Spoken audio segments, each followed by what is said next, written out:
அடியினுடைய நமஸ்காரங்கள். இப்போ நம்ம நாமத்துக்கும் கிருஷ்ண நாமத்துக்கும் உள்ள வைபவத்தோடைய வேறுபாடுகளை பார்க்கலாம். ராமநாமத்தை நம்ம மிருத சஞ்சீவினி அப்படின்னு சொல்லுவோம். போகிற உயிரை கூட காப்பாற்றுற சக்தி ராமநாமத்துக்கு உண்டு. சீதாதேவியை காப்பாற்றினதும் ராமநாமந்தான், பரதாழ்வானை காப்பாற்றினதும் ராமநாமந்தான். சீதாதேவி தன் உயிரை மாய்க்க முற்பட்ட போது ஆஞ்சநேய சுவாமியால் ராமச்சரித்திரத்தை சொல்லி சீதாதேவியோட உயிர் காப்பாற்றப்பட்டது.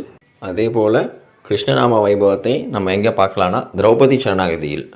ஆபத்தில் இருக்கும்போது திரௌபதி கோவிந்த புண்டரீகாட்சம் ரக்ஷமாம் சரணாகதம் அப்படின்னு கண்ணன் பெருமானை அழைத்தார். கண்ணன் உடனே ஆபத்தில் திரௌபதிக்கு புடவை சுரந்தான். திருமங்கையாழ்வாருடைய நாயிகா பாவத்தில் அவரை நம்ம பரகால நாயகி அப்படின்னு சொல்லுவோம். பரகால நாயகி கிளி ஒன்று வளர்த்து வந்திருந்தா அந்த கிளிக்கு சொல்லி கொடுத்துருக்கா ராமநாமத்தையும் கிருஷ்ணநாமத்தையும். ஆழ்வார் சொல்லியிருக்கார், கிளியே, நான் ரொம்ப வருத்தத்தில் இருக்கும்போது விரகதாபத்தில் இருக்கும்போது நீ ராமநாமத்தை சொல்லு. மிருத சஞ்சீவினியான ராமநாமம் என் உயிரை காப்பாற்றும். அதே நேரம் நான் ரொம்ப சந்தோஷமாக இருக்கும்போது கிருஷ்ணநாமம் சொல்லு.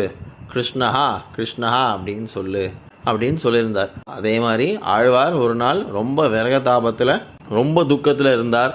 கிளி அப்பன்னு பார்த்து கிருஷ்ணஹா ஹே கிருஷ்ண அப்படின்னு சொல்லிடுது. ஆழ்வார், ஏற்கனவே நான் விரகதாபத்தில் துடிச்சுன்னு இருக்கேன், கிருஷ்ணநாமத்தை சொன்னால் இருக்கிற உயிரும் போயிடுமே அப்படின்னு விளையாட்டாக நம்ம சொல்கிறது உண்டு.